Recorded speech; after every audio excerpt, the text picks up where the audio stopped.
You cannot make cybersecurity products simple. You can only remediate some of the things. But by the time damage is already done, all of them need these security products. From airlines need these products, retail need it, FinTech need it, healthcare companies need it. So the buyers are these. But who actually uses these products? The users are these network administrators, security analysts, remediation engineers, threat analysts. Zero trust doesn't mean that we don't trust a system. We mean that don't trust anyone, trust no one. Because that is the fundamental. When you design with that mindset that attack can happen anywhere, you have to authenticate, you have to authorize, and you have to be accountable. So if I have to go to 20 products and use 20 interfaces as a network administrator, that is cumbersome. But if some company or some organization comes and gives me a platform approach, you have to go to one place and your all security needs are met. Design should be something they can relate to, but at the same time it should be intuitive enough for them to do it easily.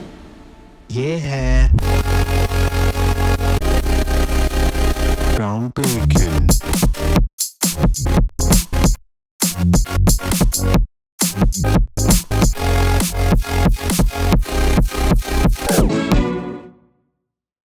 Hi Meenakshi, welcome to the Groundbreakin. Thank you, Deepak. How's it going? Going great. It's pleasant weather in Bangalore today. Yeah. How are your Saturdays usually? Usually Saturdays are some spillover work, definitely from the work, then time with family and reading. That is a perfect definition of a Saturday for me. Lovely. Meenakshi, if you can introduce yourself to our audience, the kind of stuff you're doing, and a little bit about your journey. I have been in the design field, or I have been a designer for almost 20 to 23 years.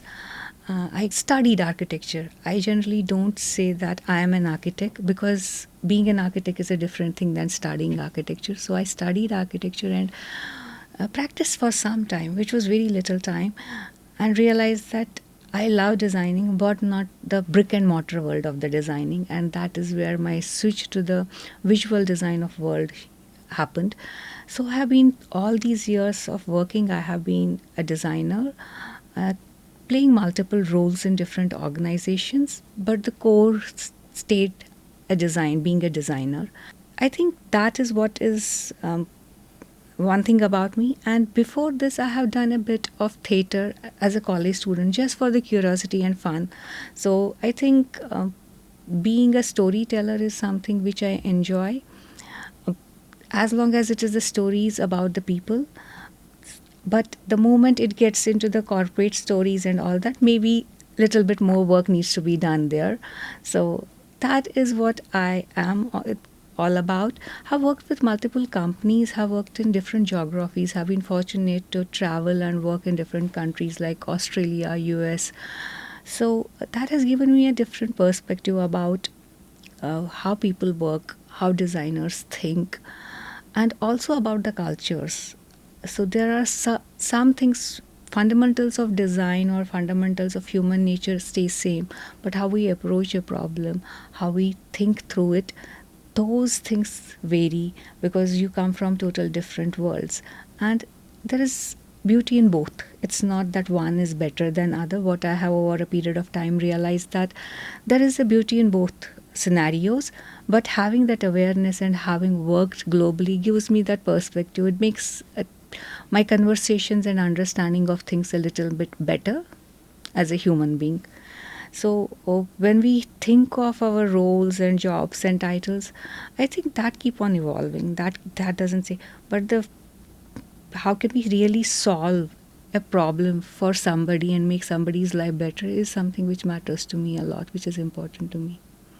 Yeah, lovely. Thanks for that honest thought of your work and your role. Actually, we had a conversation about why not we talk about cybersecurity as a subject that could be maybe a theme of our podcast today. I would just directly jump into the important question that I was curious about. How is, like, from a design perspective, how is it different from a consumer product? How are we maybe distinguishing and how the design world and the design process is different from a consumer product to in cybersecurity? First of all, Deepak, never intentionally thought to be a designer in a cybersecurity field. I always loved to solve complex problems, and when I got an opportunity, I realized that yeah, this is something I will like to enjoy, or this is something maybe where I will be able to solve some complex problems. But the moment I got into it, initially I was like, oh wow, this is a total different world. But slowly I felt in love with it, and I realized that this is amazing world. And how is it different from the consumer world? When we are designing in the consumer world, because in my previous roles I have worked with many retail organizations, I had worked with FinTech, so I have designed products for retail industry, for Macy's of the world, or then here the world is altogether different because the fundamentals or the tenets are different. If I have to really use few words and explain it to you, consumer world is more about convenience and choice. When it comes to the cybersecurity world, it's confidentiality and integrity. These become the basis. So, and the context is always the king. So, in the world of cybersecurity, the context is totally different. In the world of consumer, what you do is that you are trying to solve problems for users, and but they have still options. For example, if I don't have an online banking, I still can walk up to the bank and get my work done. So similarly, if I don't have a app like Zapto, I can go to the convenience store and buy the stuff. So there is a different approach. There is a problem that is there. There are multiple solutions to it.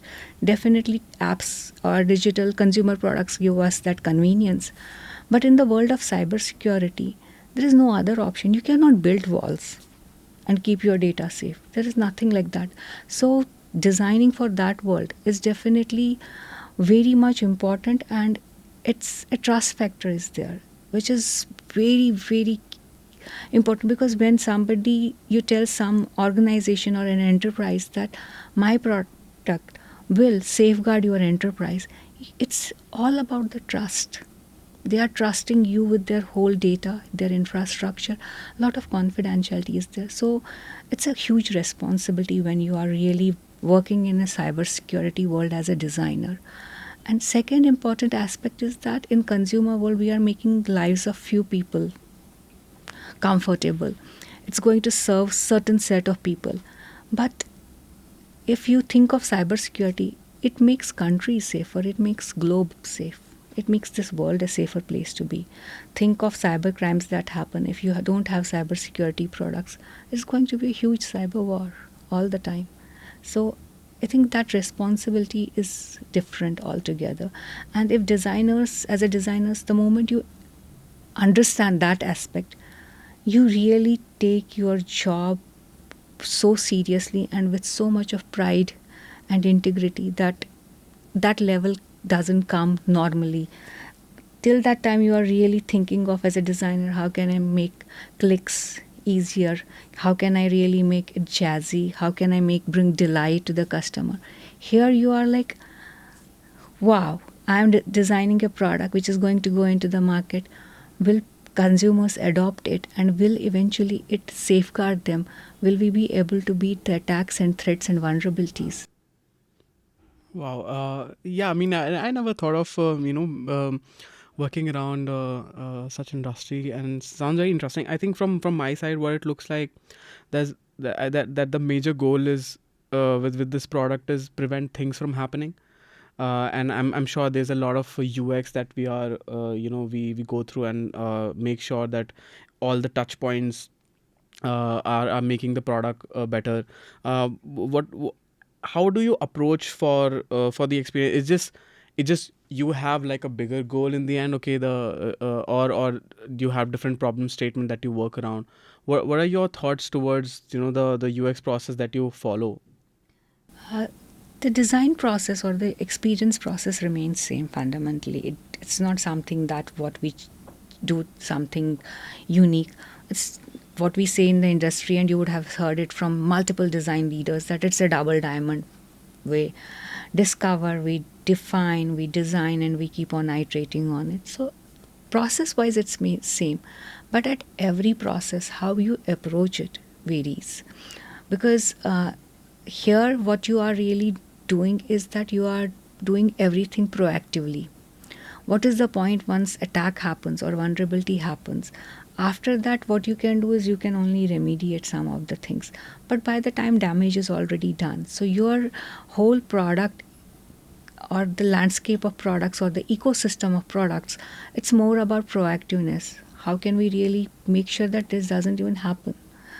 And in the world of cybersecurity, what we call is there's a term called zero trust. I'm sure you would have heard about it. Zero trust networks, zero trust Yeah. application. Zero trust doesn't mean that we don't trust a system. We mean that don't trust anyone. Trust no one. Because that is the fundamental. When you design with that mindset, that attack can happen anywhere. You have to authenticate, you have to authorize, and you have to be accountable. Make sure that wherever user is coming into a network or any space or any product, you have to make sure that you have an opportunity to track where they are going. So that becomes very integral part of the thought process. That am I authenticating enough? Is access being given to somebody who should not be? Is it this persona having that experience? Role based access, we call it RBAC in our world. So do we have the role based access provision so well that nobody can really get into, unauthorized person cannot get into this? And it's not about people only, it's also when you think of cybersecurity, it's, we call it that you have to safeguard your users, but you have to safeguard your applications, you have to safeguard your devices, you have to safeguard every endpoint which comes in touch with the outside world. Hmm. And what industries are we talking about? Are these organizations, or do you have a very specific problem statement for a set of individuals? Would love to know, the ratio of it. And I'm sure, like, the Cisco is a huge organization, right? So I'm sure a lot of organizations are involved. Can you talk about any problem statement that you worked around, which you're allowed to share, of course? Yeah, see, uh, if you think of, let's go back to the cybersecurity products, and Cisco is one company. There are other organizations who are in this cybersecurity space. There are some large ones, some medium ones, and it's a global. It's, these companies are not located in any specific geography because they design products for the global enterprises. And the customers generally, if you think of who are the users of these products, there is a difference between who buys them and who uses them. Buyers are generally all organization, whether it's a organization like State Bank of India in India or Bank of America in US. All of them need these products, security products. From airlines need these products, retail need it, FinTech need it, everybody needs it, healthcare companies need it. So the buyers are these, but who actually uses these products? The users are these network administrators, security analysts, remediation engineers, threat analysts. So all these technical people who really are working in this cybersecurity space, they use these products to make sure that they can safeguard the networks and data centers, applications for these large enterprises. So those are the personas. It's not, your persona is not really somebody who is a very common person. It's not generally for the masses kind of a product. These products are really for enterprise users. And in those enterprise users also there are different personas. For example, a network administrator is a different from network analyst, and his role is different from security analyst. And if security analyst's role is different from a NetOps person or a security ops person, so they have different roles in the organization. So these are the people we design for. And since these are the technical people we design for, you have to really make sure that they are not coming to these products just for the sake of fun. It's, there's no point of, it's like they know they come there to solve some problem, do their job, and make sure that it's done in the right way and leave. They don't stay there for the longest time. They do it, it's definitely when they need to do, come and do it. So it should be the design should be something they can relate to, but at the same time, it should be intuitive enough for them to do it easily. We don't say that we make it simple. You cannot make cybersecurity products simple. You don't have, for example, if I remove a password protection from a banking application, it might save couple of steps, but that is not the purpose. Here, simplification is not the purpose. Making it intuitive and having those levers which are really required for the product to be safe, to do its job, we keep that. Hmm. Really intrigued to know about. So I have a. Let me start with this question of, uh, whenever, for example, whenever we have at our agency, whenever we have a problem statement from a company or an enterprise, we have some sort of a competitive landscape that is given to us, where we can go really deep into the competitors products and stuff. Whereas, do you think it's there for cyber security products as well? Because the product itself, the state of product itself should be sort of confidential, so that not more like if folks knows about what's going on. Like how does that work whenever you are working on a product or building for a problem statement? How are you looking for ideas, or maybe doing some analysis as to how other product are doing, and if they are doing it, and if it's available, is it really safe?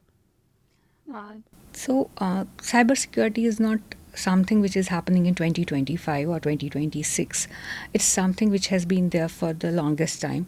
Just that how users interacted with cybersecurity products is evolving. Earlier, they used to do with command line interface.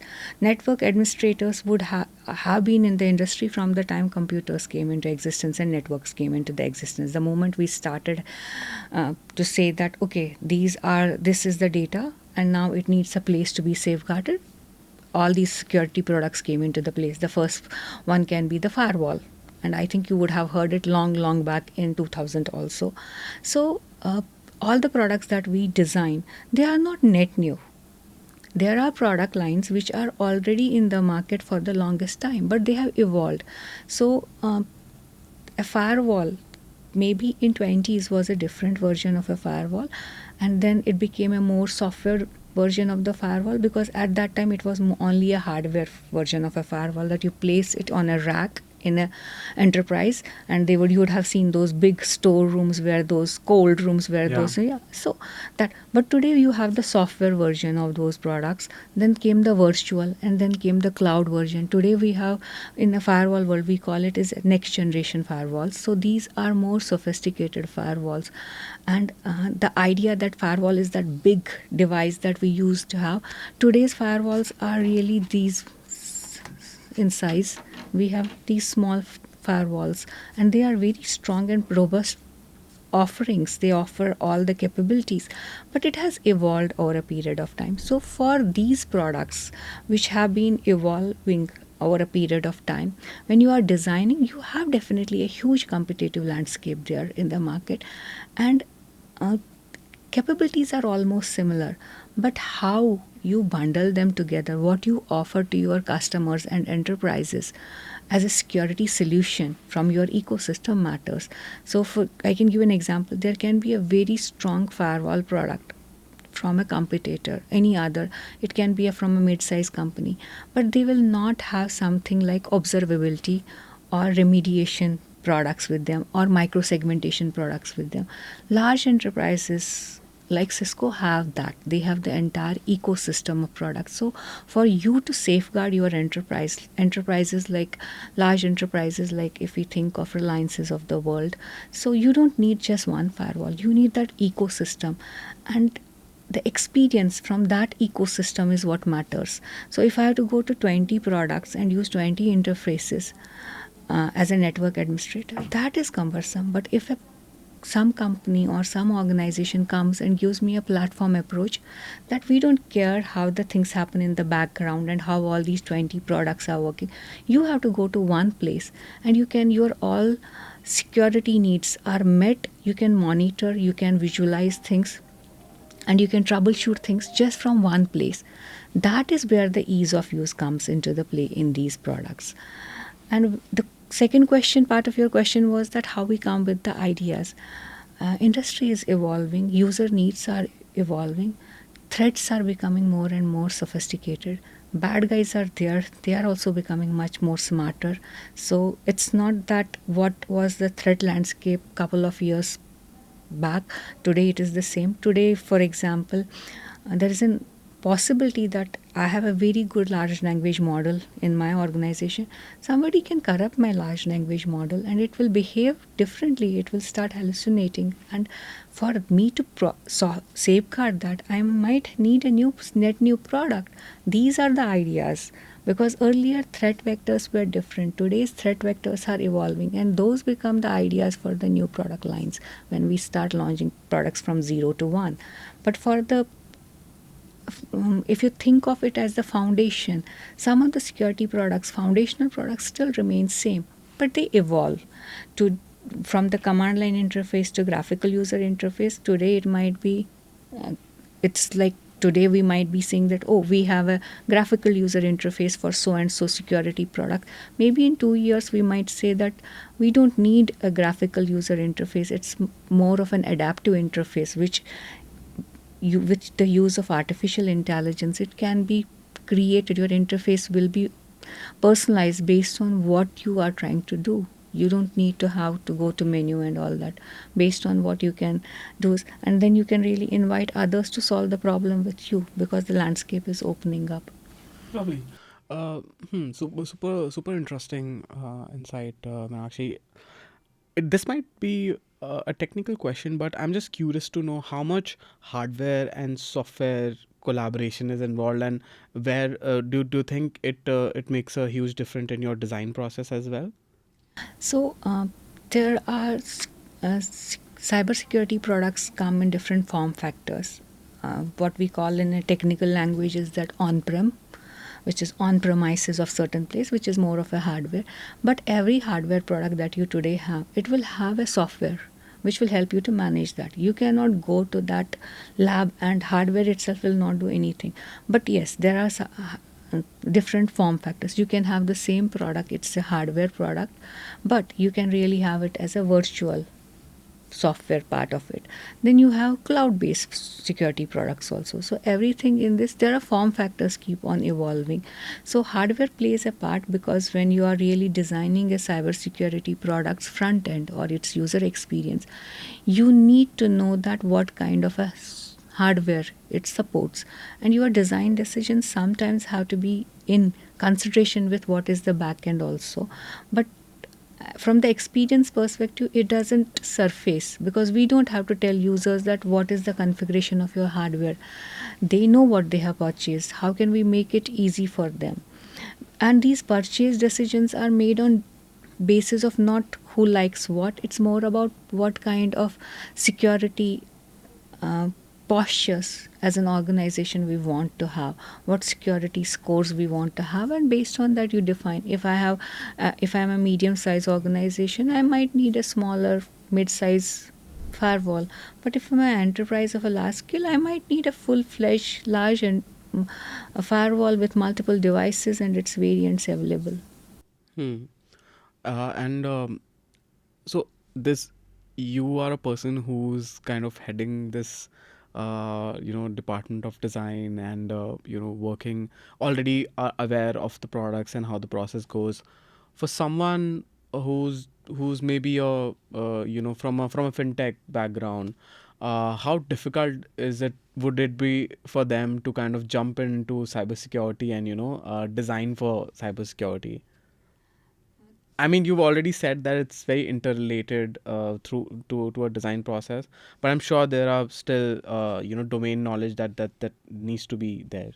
So, if you would have asked this question to me 2 years back, I would have said that 1.5, 2 years back, I would have said that the switch takes time. It has to be very intentional, because what you are getting into is a different from what your fintech world is, and knowing the domain becomes important, and there is a learning curve.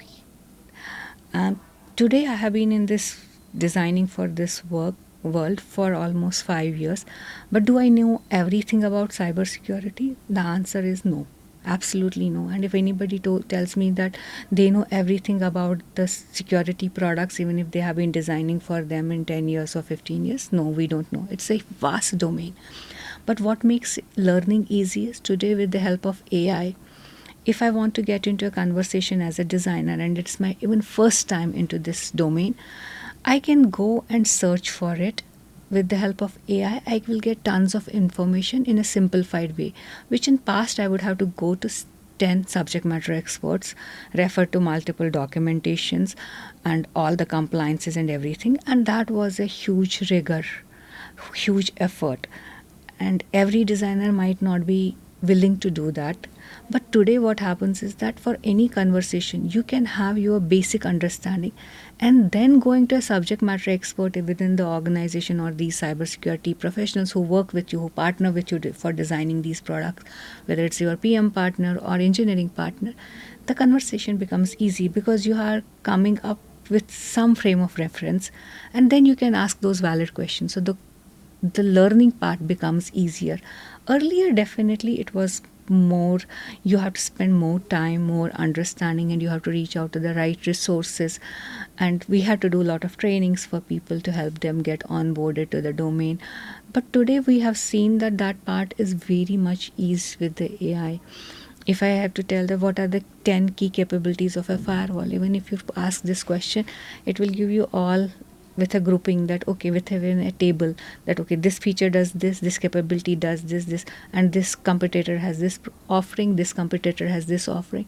So then as a designer, it's about how to connect those dots, go into the conversation when you have a new problem statement, that hey, this much I know, what more I should be knowing, what are the additional use cases, what are the things which will be deterrent for us to achieve the user experience, what are the constraints, are there any technical constraints I should be aware of.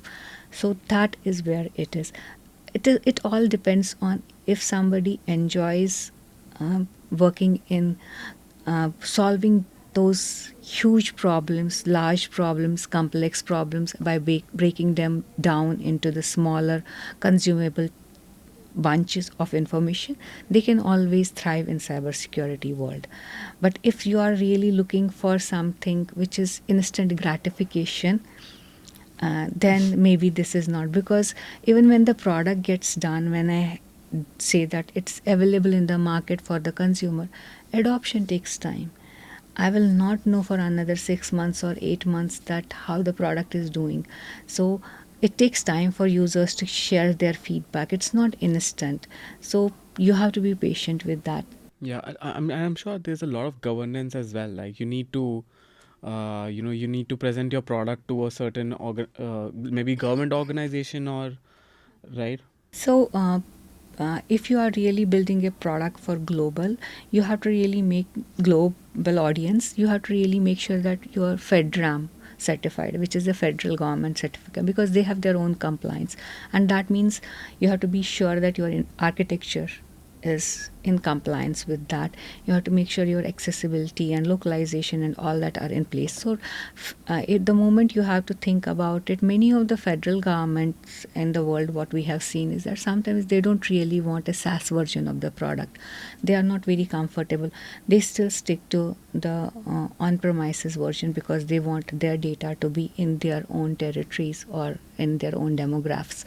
So they are definitely designing for them. Being not as a designer, our process doesn't change. It's more about awareness, and as an organization, definitely you have to be compliant.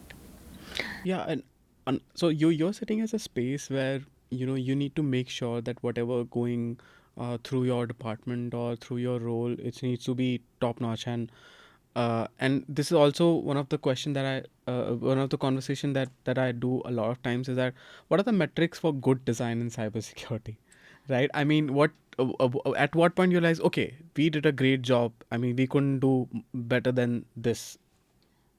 So, first of all, in my current role, I am not only the design lead for the cybersecurity products. I have multiple co-leads in different geographies. Definitely, it's a huge portfolio. There are almost 30 plus products, and in the world of cybersecurity or security products at even my current organization. And I don't design all 30 of them. I'm not leading all 30 of them. I might be leading a couple of them. But at the principal level, what we think of, and we have amazing leadership. That is also very important in this thing, where you think of that. Earlier, it was like design products which people like. We have a motto that design the products which people love, which you are really proud of talking to other people. And when you ask me about good design, uh, it's always about, if it's a new product, you have those metrics, that how can we measure that, are we really making it easy for the user, even after keeping all the technical aspects of it they're relevant. Second thing is, are we able to bring delight to the users? Delight doesn't mean that powerful colors and themes and schemas. It means that, in what we call is that, are we offering our users something more than they had expected? That is delight. So if, for example, if you are an iPhone user, in past, when we had to really go from one phone to another, if we purchase a new phone, the first thing was that, oh, I need to transfer my data. Today, when you keep two phones next to each other, that is delight. It's not the interface which brings the delight. That is, as a user, for you, it is delight. Similarly, in our world also, that when you are really offering users more than what they had expected, that is the design. But if we go back to the pure principle of visual design, or cybersecurity products today are the coolest looking products. You can see them. They are not those old enterprise products which you have. Maybe people have an imagination that in 2010 or 2005. No, they have evolved so much. They are at par with what you see in the consumer products, in their look and feel, in their interface, in the interaction patterns that we use. They are sleek products. They are really delightful products. The experiences are rich. And with the use of AI and all that, you have agents which can make the job of user easy.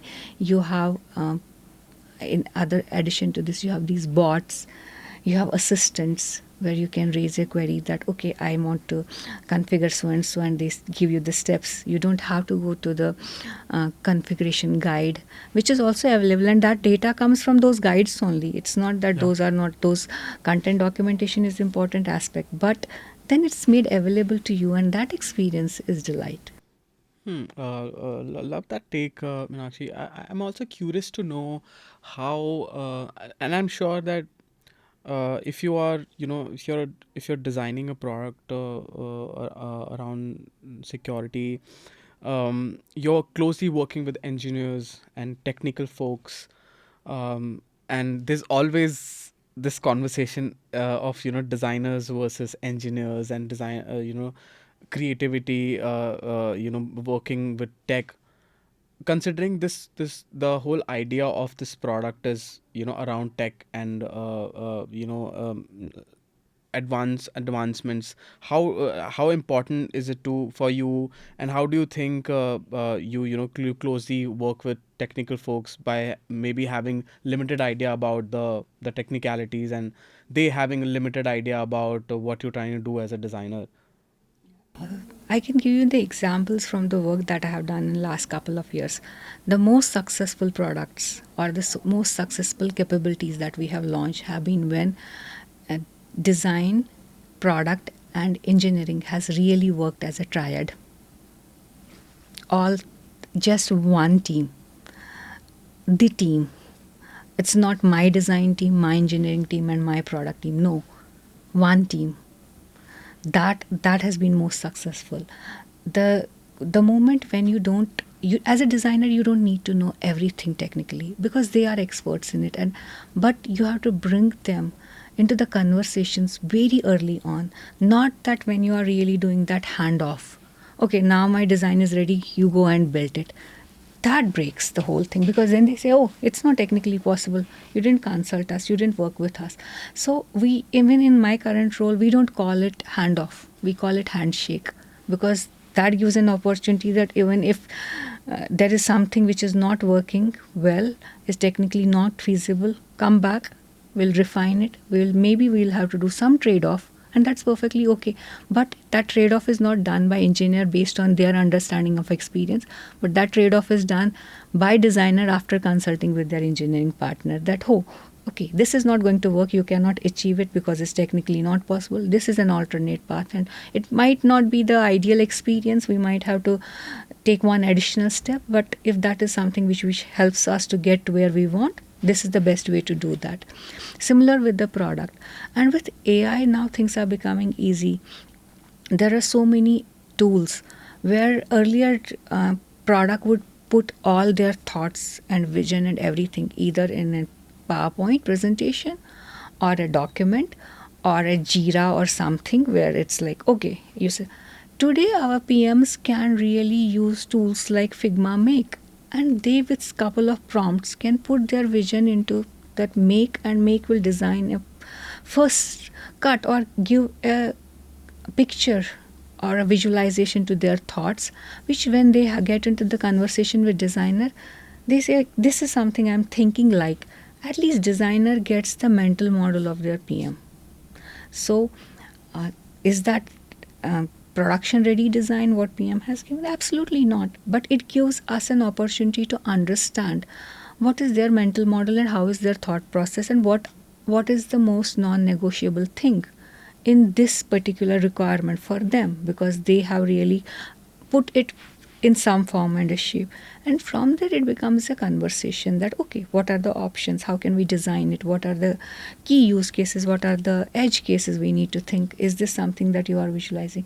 If any designer thinks of going into a silo and goes and says that give me 5 days, I will come back with a design, and that's a perfect recipe for failure. It is not going to work. It might work in some another model, but definitely not in complex enterprise products. And cybersecurity is no different than that. Here you have to really partner. If that partnership is not there, that trust is not between the teams, building a successful product is not easy. Super insightful stuff, Meenakshi. I'm also curious, like, for example, if I get a problem statement tomorrow, from your world, or if I'm a designer, trying to, or I've always been curious about cybersecurity, and I'm like, hey, how as a designer I can add value, and I have good critical thinking, I know about the process. What are the maybe like top 3-4 things that they should keep in mind, before diving into the industry, or know more about, like basically building a solid foundation? What do you think would be like 3-4 things that they should know about? First, understand the persona. That's most important. Who you are designing it for. That, as I said, that somebody who buys the product, a cybersecurity product or any security product, that buying decision is made by a different person than the user, because generally these are the IT leaders or CISOs of the company or their teams who make this decision. But the users are definitely the network administrator or cybersecurity analyst or whosoever it is. So understand who is your buyer and who is your user, and have that clarity that I am designing for which persona, or there can be an overlap also. Second is most important thing is that understand the outcome. What is, and agree on that outcome with your PM and engineering teams. Understand what is the outcome of this. For example, as a network administrator, I want to have a runtime reporting capability in my product. Understand what you really want to achieve as an outcome. Then how part is something you will figure over a period of time. That is something where you use design principles, where you can go for a design sprint, spend a lot of time in your discovery stage, because sometimes we just start going to a design stage where we start putting pixels. No, don't do that. Discover, spend a lot of time understanding the problem statement, literally break it, pressure test it early on, your thought process with other designers, with PM, with engineering, and in every organization there are some subject matter experts. Do that. because that is the only way you will understand it and take things early to the customer. What we do is that we take it to the customers early on for the feedback, and sometimes what we have designed, we realize that it is not really fitting what they are really expecting from this product. That gives us an opportunity from saving ton of the money in building the products and then it not getting adopted. So you go back and you reiterate on the design, you come back with a new approach because you get more clarity. So anybody who is on thinking of complex products, spend a ton of time in your discovery. And when we say discovery, have an outcome of that discovery, have an artifact out of that discovery. Don't keep that discovery as just your flow charts and your Miro boards and your sticky notes and all that. Define have a vision for that and articulate it in a form. So show the future that you are thinking of, and that might not be a perfect future, that might not be even 50% of what you really want to achieve, or it might be too much futuristic. That is where you get the checkpoint, because if you really go to a problem statement and just solve it as just a silo, this important piece of this, because this is what you will might be solving, it will be a one piece of puzzle. Yeah. But whole ecosystem has so much of connections and dots, so you have to really understand how does it fit in the larger picture. As a designer, if you understand what your security ecosystem is, what other products are being used by these users, what other data points they have already in place, and how can I connect to them, what can I bring to the table, that is very important. These are the discovery. Going, as if I have to really tell you in one word, it's understand the context. Yeah. And with the and I also generally feel like this is also interrelated to other fields as well, right? Understanding the persona and what this industry is all about. The conversation wouldn't be our conversation wouldn't be enough if we don't talk about AI, right? You said that there could be in an example that you said that there could be some security breaches where someone where they are making your LLM hallucinate. um, what do you think with AI in the picture, security wise? You need to be more careful. You need to make sure that each touch point is very solid with AI in the picture, or is it's not sometimes exposed to AI at all? So with use, AI makes this space more interesting. So and it makes the life of this set of users more easier if done in a right way.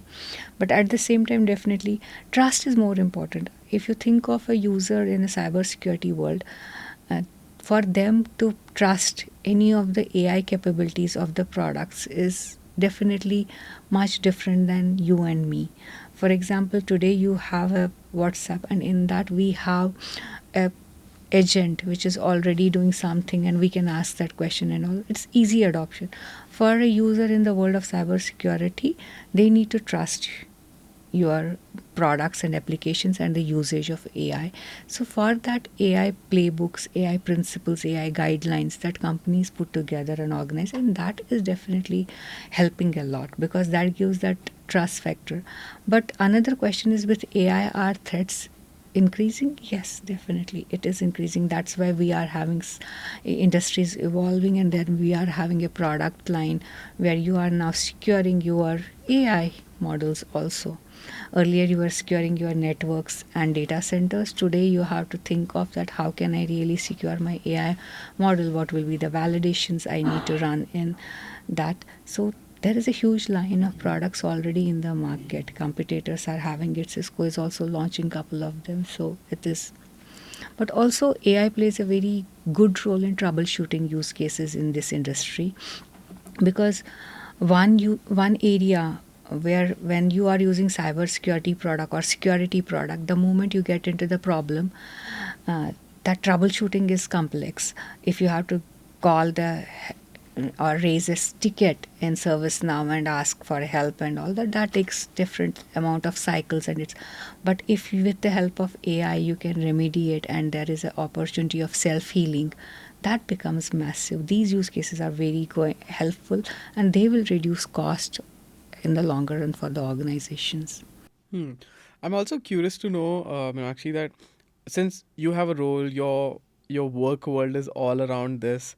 What about your personal world? Are you constantly reading about cybersecurity? Are you constantly upskilling, or do you think your work and knowledge is enough? I'm just curious to know, like, have you made your life around this field? Because I think this is one of that, and you also look very passionate about the industry. Know more about your thoughts on that.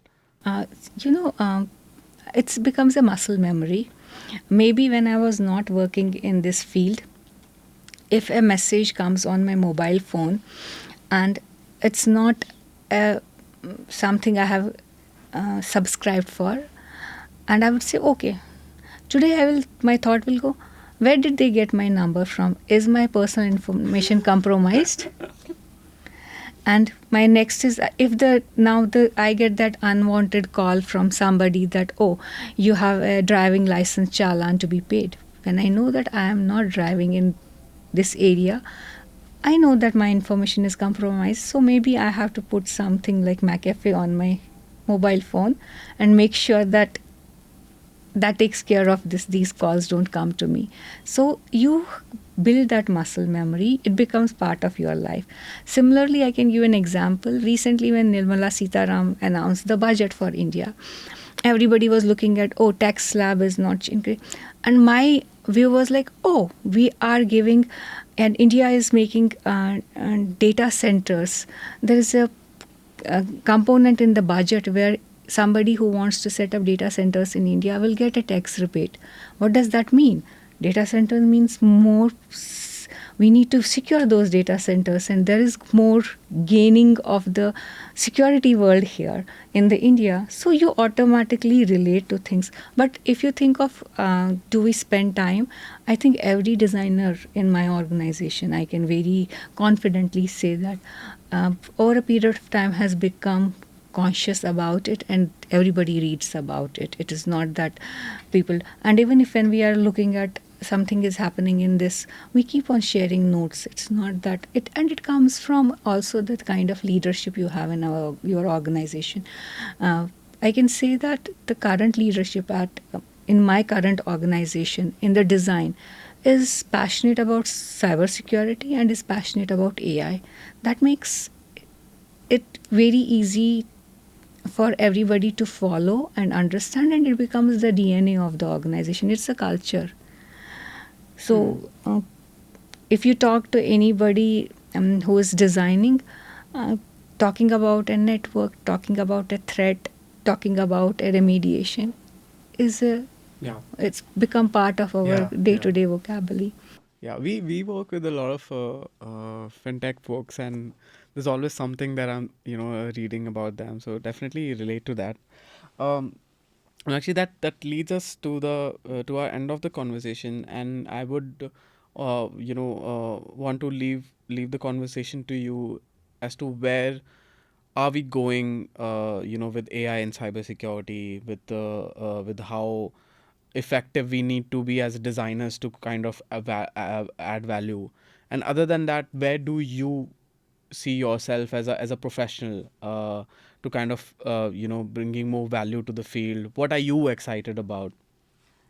AI is really exciting for the design community, not because I know I have heard many designers that now, with the help of new tools or new softwares, you can design an interface. Yes, you can, but will that be having the right context? No. So, designers will still be needed. The difference is only that, from this industry perspective, is that a designer who doesn't use AI can be obsolete over a period of time, but a designer who uses AI in this world will definitely have it as a complementary skill. It's a companion, it's a partner. You can use really as AI as a partner. Today, I can see many of the designers in our organization in meeting notes, initial research. They have created their own agents who fetched all that data, and that gets put into a Miro board at one place. And that agent is a partner for them. It saves ton of time, and then the time that they get, the capacity that is released, the mind space that is released, that goes into real actual design problem.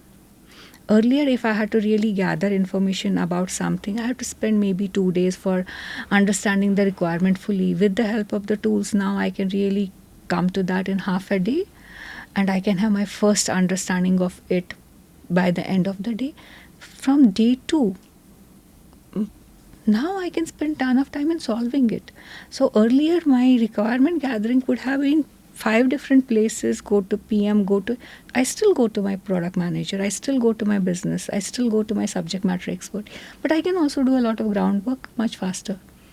That homework can be done much faster. So, and even if I have an idea, you can really try it, explore it, and then see that, oh, is it making sense? So if we think of it, AI is a boom. It's definitely a complementary skill today. And in this industry, definitely, if you are not leveraging AI, you are missing out. You are really missing out, because there is so much you can do with the help of AI for your users and business that earlier would have been tough. So, not taking advantage of it. For example, today we are designing agents in our work. What these agents do is that a network administrator in the past would do all their work on their own. Today, part of that work can be delegated to agent. You can assign agent a job which you feel that is a mundane job for you, repetitive job for you, and where you have a confidence that the system can take care of it. So you can assign it to an agent and do only the ones which are very critical for you.